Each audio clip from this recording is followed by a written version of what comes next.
آڑت حرام ہے، دو طرفہ کمیشن لینا حرام ہے۔ ایک طرفہ کمیشن ہو سکتا ہے، یا آپ خریدار سے کمیشن لیجئے یا آپ فروخت کنندہ سے کمیشن لیجئے، اس لیے کہ یہ ایک طرح کی وکالت ہے،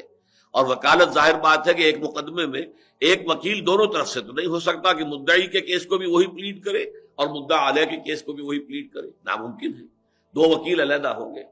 اور ہر طرف کا وکیل جو ہے وہ اپنی اجرت لے سکتا ہے اپنے موکل سے۔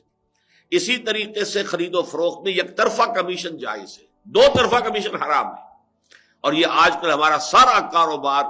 وہ چاہے اجناس کی منڈیاں ہوں اور چاہے غلے کی منڈیاں ہوں اور چاہے وہ پھلوں کی ہوں اور چاہے سبزیوں کی ہوں، وہ سب کے سب یہ دو طرفہ کمیشن پر آڑتی جو ہے اپنے اڈے بنا کر بیٹھے ہوئے ہیں، اور بیچنے والے سے بھی لے رہے ہیں اور خریدنے والے سے بھی لے رہے ہیں، سب حرام ہے۔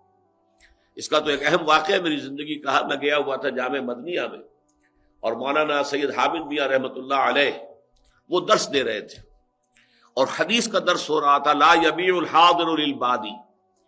کوئی شخص جو شہر کے اندر کا رہنے والا ہے وہ باہر سے آنے والے کے سامان کو فروخت نہ کرے۔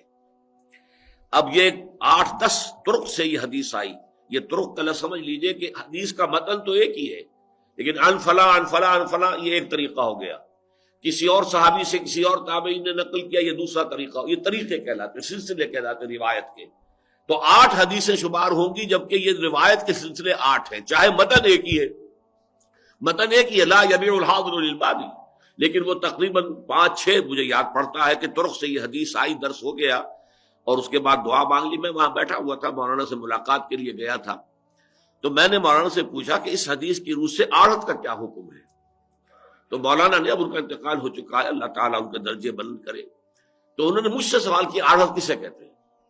میں نے کہا جناب آڑت اس کو کہتے ہیں کہ شہروں کے اندر منڈیاں ہوتی ہیں، کوئی غلے کی منڈی ہے، کوئی سبزی کی ہے، کوئی پھلوں کی ہے، وہاں آڑتی ان کے اڈے ہوتے ہیں، باہر سے لوگ سامان لے کر آتے ہیں، وہ بیچتے ہیں،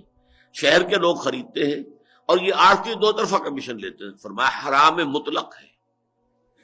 صرف ایک طرف کا جو ہے معاملہ جائز ہے، وہ وکالت کے طریقے پر جائز ہے۔ تو اسی طریقے سے میں آپ سے عرض کر رہا ہوں کہ اکثر لین دین 10% 20% دے دیا اور سودا ہو گیا، یہ حرام ہے۔